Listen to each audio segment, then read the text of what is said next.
आज के इस वीडियो में हम जानते हैं कुछ बेहतरीन टिप्स, ट्रिक्स, हैक्स। प्रॉब्लम्स तो कॉमन प्रॉब्लम्स होंगी, लेकिन उनके जो टिप्स हैं वो बिल्कुल नए, अनोखे। तो शुरू करते हैं। सबसे पहले बिल्कुल कॉमन प्रोसेस से शुरू करते हैं कि जब भी चने हमें बनाने होते हैं, यानी कि छोले, तो हम उन्हें रात में इस तरीके से निकाल लेते हैं और पानी डालकर 2-3 बार अच्छे से धो लेते हैं। अब इनको धोने के बाद हमें, जब हमने पहले इनको धो लिया 2-3 बार, तो इनका मैल, गंद, मिट्टी सब निकल गया।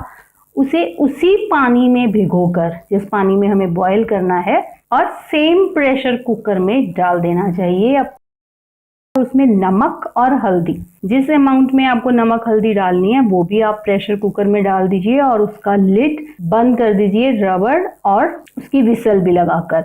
अब इस प्रेशर कुकर को आपको नाइट में रख देना है गैस स्टोव पर। तो मॉर्निंग में हमारा काफी टाइम सेविंग हो जाता है। जब तक हम फ्रेशन अप होते हैं तब तक हम चने की गैस को ऑन कर सकते हैं और उसकी विसल्स आकर वो बॉईल हो जाएंगे और हमारे तड़का लगाने तक रेडी होंगे। अब नेक्स्ट अब अगर हम रात को चने भिगोना ही भूल गए तो then also there is no problem. मैं आपको बहुत ही फैंटास्टिक तरीका बताने वाली हूँ कि सबसे पहले तो आपको मॉर्निंग में चनों को वॉश करके और उन्हें पानी सफिशिएंट डालकर, हल्दी नमक डालकर एक विसल दिला देनी है। तो यहाँ आई मेरे प्रेशर कुकर को एक विसल, बस अब आप गैस ऑफ कर दीजिए। इसका स्टीम निकल चुका है। स्टीम निकलने का आपको इंतजार करना है कि इसको, प्रेशर कुकर को खोलिए, उसके लिड को, और इसमें डालिए बिल्कुल chilled water. Chilled means ice डाल सकते हैं आप, मैं यहाँ आइस क्यूब्स डाल रही हूँ। बिल्कुल अच्छे से चिल्ड वाटर इसमें डालकर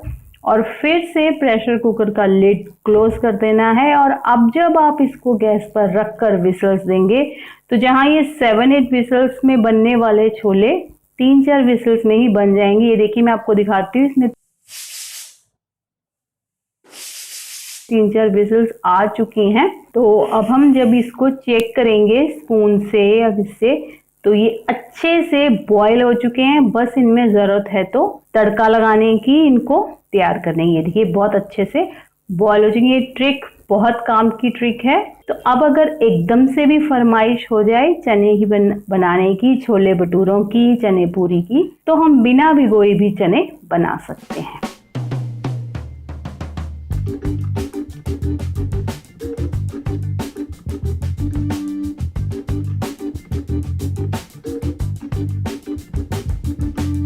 इसके बाद एक और बात, जो प्रेशर कुकर को यूज करते हुए मोस्टली क्या होता है कि कई बार हम जब प्रेशर कुकर में कोई भी चीज कुक होने के लिए, स्टीम होने के लिए रखते हैं, तो उसमें से वाटर स्प्लिटिंग करने लग जाता है। विसल की जगह चारों तरफ पानी फैल जाता है। इससे बचने के लिए एक बिल्कुल सिंपल सा ट्रिक है। उसके लिए आपको क्या करना है कि अगर वाटर स्प्लिटिंग का प्रॉब्लम हो रहा है तो जब भी हम कुक करने के लिए गैस पर रखें, उससे पहले हम इसके लिड के अंदर की साइड टर्न करके घी हम साइड पे लगा दें। अगर इस तरीके से आप चाहे तो फिंगर से लगाइए या ब्रश की मदद से, बिल्कुल जरा सा आपको देसी घी अंदर की तरफ लगा देना है। और फिर आप लिड क्लोज करके जब इसको स्टीम के लिए रखेंगे तो इसमें से बिल्कुल भी स्प्लिटिंग नहीं होगा। तो है ना ये बिल्कुल जादुई चमत्कार। तो इस तरीके से हम बहुत इजीली कुक कर सकते हैं, प्रेशर कुकर को यूज कर सकते हैं। तो इन प्रेशर कुकर हैक्स के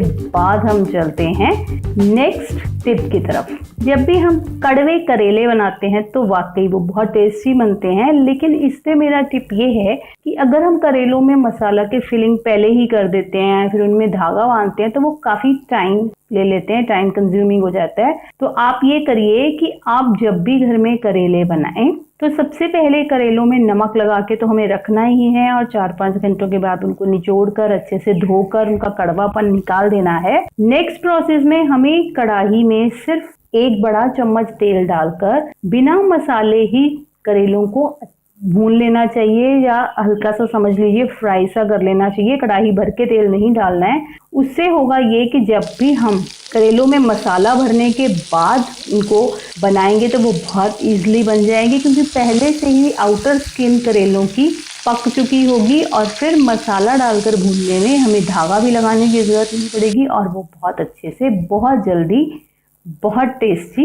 बन जाएंगे। तो चलते हैं नेक्स्ट टिप की तरफ। तो जब भी हम घर में कोई फ्राइंग का प्रोसेस करते हैं, कुछ भी पूरी भटूरे कुछ भी तलते हैं, पकौड़े बनाते हैं, तो हमें ये ध्यान रखना चाहिए कि जो ऑयल या रिफाइंड हम कढ़ाई में तलने के लिए डाल रहे हैं, ये हमें उतना ही डालना चाहिए जितना कि सफिशिएंट अमाउंट में रिक्वायर्ड हो, मतलब कि जितना कि हमारे फ्राइंग प्रोसेस के बाद खत्म हो जाए। हमें पूरा कढ़ाई भर के इस तरीके से ऑयल डालकर और उसको फिर रीफ्राइंग में यूज नहीं करना चाहिए। जो मोस्टली घरों में ये प्रोसेस रहता है, ये जो ऑयल को हम इस तरीके से बारी बारी फ्राई करते हैं, इससे इनमें हार्मफुल केमिकल्स उत्पन्न हो जाते हैं और वो हमारे डाइजेस्टिव सिस्टम के लिए, हमारी हेल्थ के लिए बेनिफिशियल नहीं है। तो ध्यान रखिए, ऑयल उतना ही डालिए जो फ्राइंग के बाद फिनिश हो जाए। तो चलिए चलते हैं नेक्स्ट टिप की तरफ। अब अगर हम पकौड़े बना रहे हैं तो पकौड़ों के मसाले में ये कुछ चीजें डालने से पकौड़े बहुत टेस्टी बन जाएंगे। बाकी आलू, प्याज, नमक, मिर्च आदि मसालों के साथ आप एक नींबू पकौड़ों के मसाले में, इससे पकौड़ों में घी बहुत कम भरेगा, थोड़ी सी कस्तूरी मेथी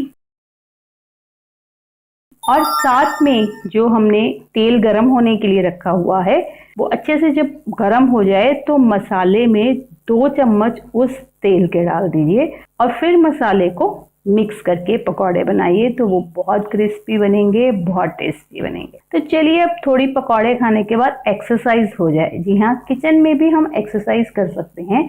मान लीजिए अगर हम नींबू निचोड़ते हैं और अगर उसको हाथ से निचोड़ते हैं, तो क्या जानते हैं कि हाथ से नींबू को निचोड़ने से लगभग हमारी हाथों की सभी मसल्स की एक्सरसाइज हो जाती है।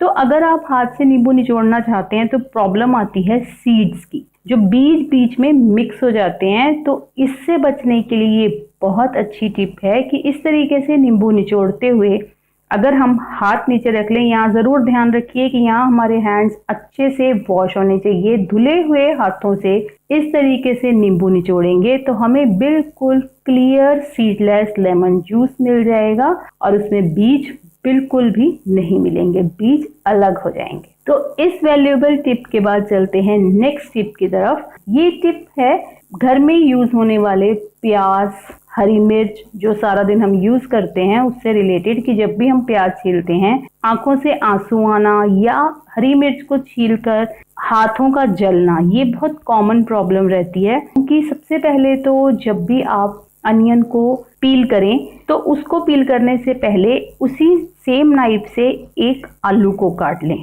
आलू को काटने से क्या होगा कि जो आलू कोटिंग है वो हमारे नाइफ के ऊपर आ जाएगी और अब जब हम इस प्याज को छीलेंगे तो हमारी आंखों से आंसू नहीं आएंगे। और सेकेंडली टिप इसमें ये भी है, चॉपिंग बोर्ड पे या सेल्फ पे रख कर कट करेंगे और इसको बोर्ड से निकालते हुए बर्तन में भी हाथ नहीं लगाएंगे। अगर नाइफ की मदद से ही डालेंगे तब आपके हाथ नहीं जलेंगे, क्योंकि जो हम हरी मिर्च जब हाथों से काटते हैं तो उसके दाने हमारी फिंगर्स पे लग जाते हैं, जिससे कि हमारे जलन होने लग जाती है। काफी 2-3 घंटे तक आपके हाथ सेफ रहेंगे। तो चलते हैं नेक्स्ट टिप की तरफ। तो कुछ, क्योंकि बाहर से मिले मक्खन, घी की कोई गारंटी नहीं रहती, लेकिन क्या आपको भी प्रॉब्लम रहती है कि जब भी आप घर पर घी निकालते हैं तो उसमें एक हल्का सा स्मेल रहता है? अगर आपको भी घर के निकले घी में से स्मेल की प्रॉब्लम है तो ध्यान रखिए, आप जब भी घर में मक्खन निकालें उसको लस्सी से अलग करने के बाद साथ ही साथ गैस पर रखकर घी निकालने के लिए बिल्कुल भी यूज ना करें।